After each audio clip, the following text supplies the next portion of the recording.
Thank you, Madam Deputy Speaker.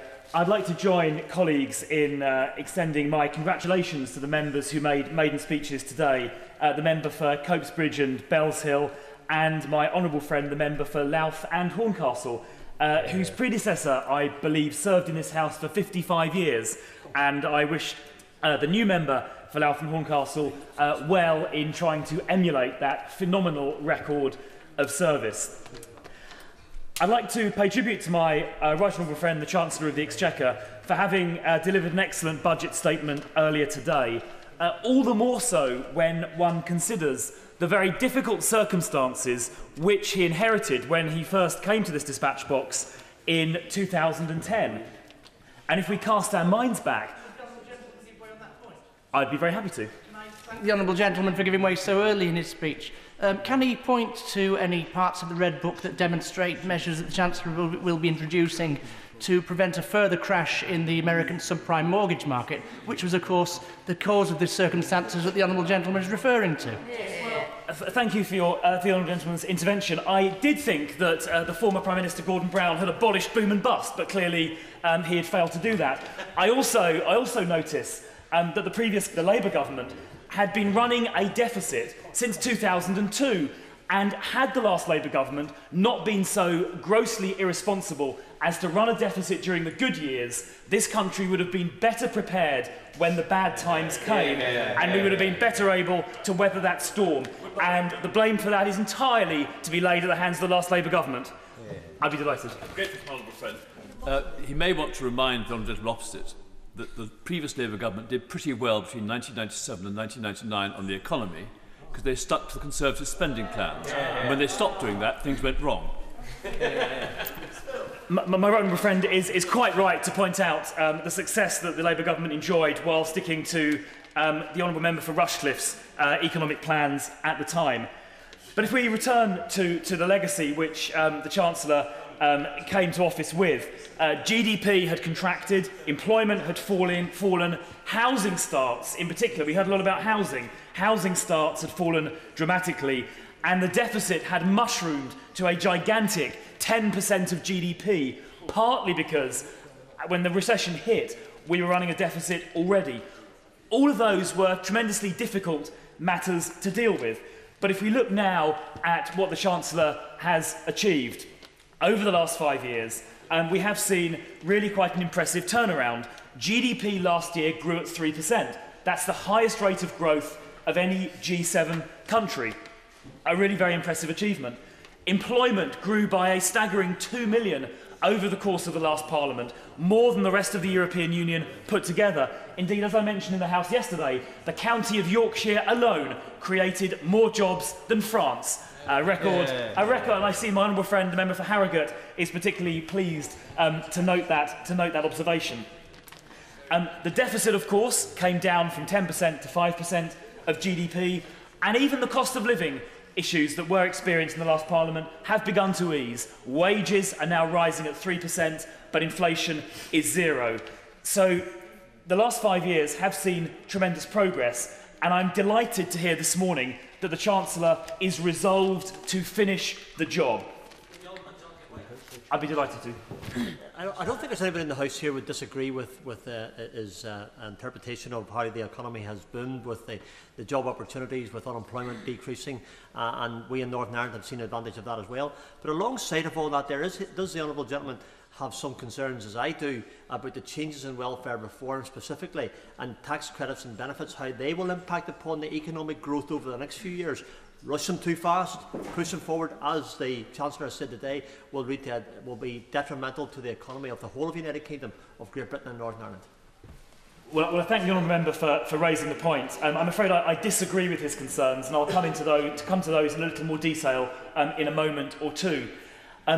Madam Deputy Speaker, I was just endorsing the Chancellor's plan to continue deficit reduction and to eliminate the deficit by the end of this Parliament. I think if this country is to have a stable economic future, and if we're going to be in a position where we can weather anything the future throws at us, and of course there may well be further economic turbulence coming from overseas in the years ahead, it is essential we face those future threats with a balanced budget, and the Chancellor is quite right to aim to do that. I do note, however, that the Red Book in tables C3 and C5 do forecast quite significant increases in tax revenue over the next 5 years, which are essential if we are going to balance the books. So revenue over the next 5 years is forecast to increase by £168 billion, an increase of 26% from today.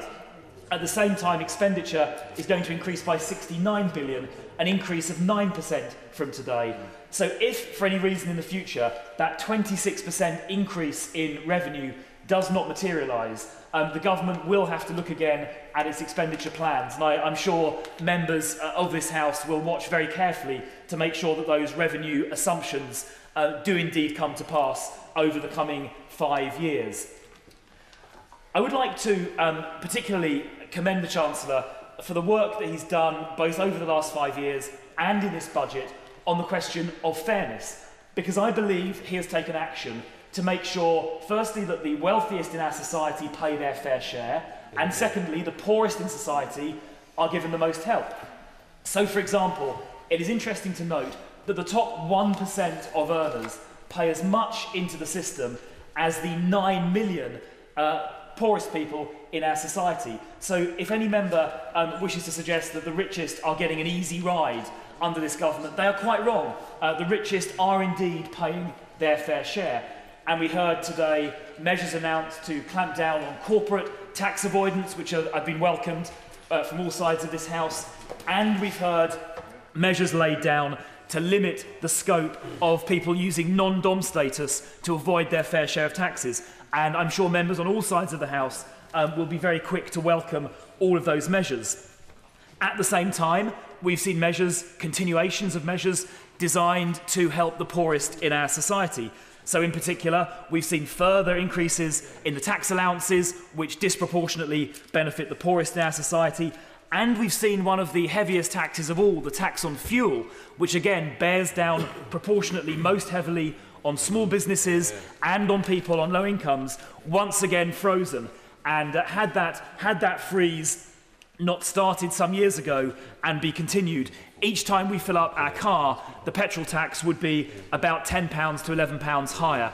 And I think we should thank the Chancellor of the Exchequer for alleviating that heavy burden that falls on the shoulders of those least able to afford it. So I believe this is a budget which has fairness at its heart, where the richest pay their fair share and those on lower incomes are being protected, which is quite right.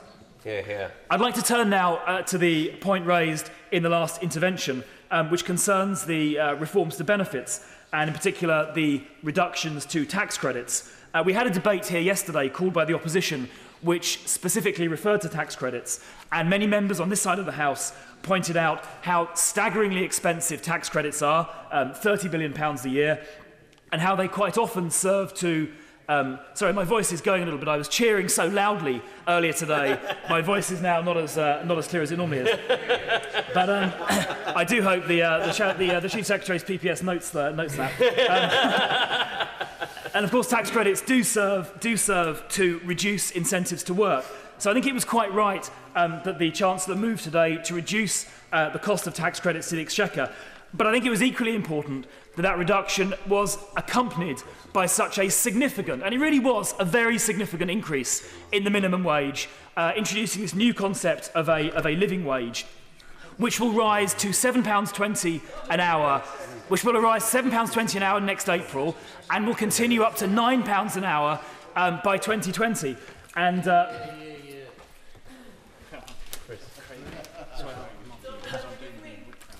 I will. I'll help him out a little bit there.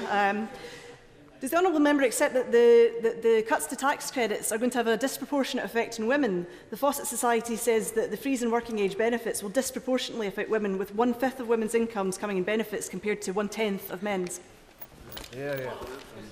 I think clearly people who are not working, their benefits are unaffected. People who are working will have the opportunity to, in my view, more than recoup the effects of the tax credits you've just described via higher wages. So I very strongly welcome the fact that the increase in the minimum wage will, in my view, more than offset the effects of the tax credit reductions. Yeah, I'll give way. I'm not for giving away. Again, the issue of tax credits concerns me greatly, and it does because my constituents have contacted me over the last few days intimating their concerns.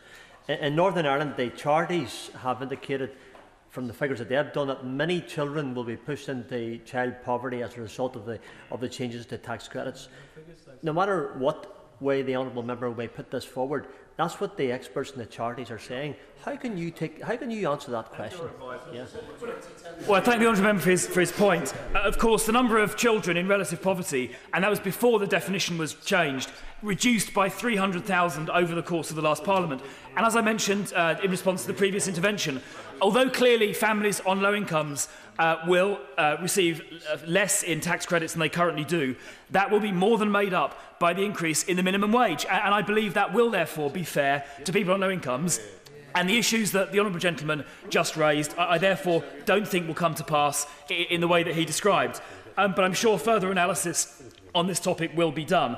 Madam Deputy Speaker, ultimately, tax credits are a subsidy paid to employers who underpay their staff. And I think members on all sides of the House will deplore employers who pay their staff less than is required to live on. And a combination of reducing tax credits while at the same time increasing the minimum wage will end this, frankly, abuse by some employers who do not pay their staff properly. And it is long since overdue that a reform like this has been introduced. For far too long, the general taxpayer has been subsidising employers who underpay their staff, and I'm delighted today's budget has taken a step in the direction of ending that. Madam Deputy Speaker, we've heard a great deal from the other side about productivity, and it is quite right that productivity in this country needs to do better. I'm delighted that somebody as distinguished as Jim O'Neill will be leading on that.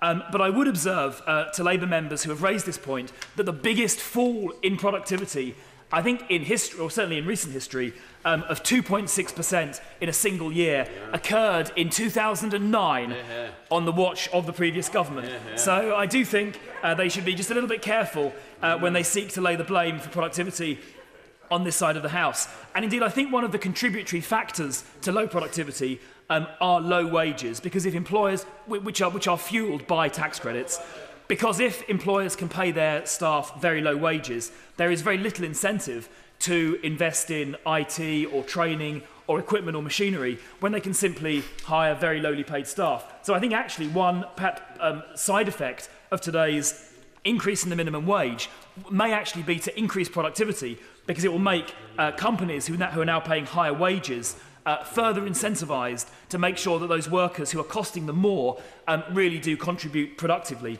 I think a second reason behind the relatively flat productivity figures is the relative decline of the oil and gas sector and the financial services sector after the recession. Both of those sectors had very high productivities, and so if their participation in the economy reduces, you will naturally see a bit of a drag on productivity. But I'm quite sure the productivity plan, which will be published shortly, will go a long way towards addressing many of the issues. One specific point the Chancellor mentioned, which I don't think has been picked up so far, is on this question about very aggressive claims management companies targeting people who have been involved in accidents and inducing them to make fraudulent claims. And I experienced this personally about a year ago when my wife and I, not wishing to blame either of us, had a small bump on the motorway, and nothing too serious. But for the year after that, I was inundated, and my wife was inundated with phone calls on an almost weekly basis. And goodness knows how these people got our phone numbers. Either the insurance company or the accident pickup company must have given them to this ambulance-chasing law firm. And they phoned us up on a weekly basis and tried to persuade us to pretend that we had some sort of injury, like whiplash or backache or something, which we didn't. And no matter how many times we told them we had no injury of any sort, they continued to try and persuade us to fraudulently and falsely claim we were injured, which we obviously didn't do. But some people may be tempted. This is outright fraud, and anything the Chancellor can do to stop this outrageous abuse is very welcome. And personally, I would advocate an outright ban on either PPI or personal injury cold calls, because I think people are being induced to make fraudulent claims, which again simply act as a drag on the entire economy. And I welcome the fact the Chancellor made reference to this in his budget statement earlier today. The final point I would like to briefly make touches on housing, and it's particularly appropriate since the Minister for Housing is now on the front bench. I would like to congratulate the Government and the Housing Minister on the National Planning and Policy Framework launched in the last Parliament, under which housing starts have significantly increased. And in fact, the number of housing starts now per year is around about 50% higher than it was, about 170, 180,000 a year, higher by about 50% than it was in 2009, 2010. So the government can be very proud of the action it's taken so far to encourage house building. And indeed, in my own borough, Croydon, the number of housing starts increased fourfold in 2014 compared to 2013, went from about 500 a year up to about 2,000 a year. So the government has a good track record making progress in this area, but I have every confidence that the housing bill to be introduced into Parliament, I believe, in October by the Housing Minister, will put in place further measures that will increase house building even further. And as we increase supply, of course, affordability will improve even further as well. And on the topic of council housing, which was referred to in the previous speech, we should, of course, note that the coalition government over the last 5 years started more council houses than Labour did in the previous 13 years put together. And that is a record which the government can be very proud of. Well, since the honourable gentleman gave way to me, I should do the same. It just can't get away with that. That money was left over from the Labour government. That was the house building programme that we started, that the Conservative government scrapped when it came in. More houses could have been built if they hadn't done that. I think as the outgoing Chief Secretary pointed out in his very helpful note, there really wasn't much money left over when the last Labour government quit office. And I would add that council house building continues even to this day, and even the honourable gentleman cannot claim that council house building starts today can be in any way attributed to a government which left office 5 years ago. This government has a very fine record on house building, and I know that it will continue into the future. Madam Deputy Speaker, this budget at its heart does something very profound and very important. It shifts the balance in this country's economy away from welfare into work. The fact is, the only real way to fight poverty and to create prosperity is through hard work and earning a living, not through state handouts. This budget tips the balance back in favour of hard work and away from state handouts, and I heartily support it.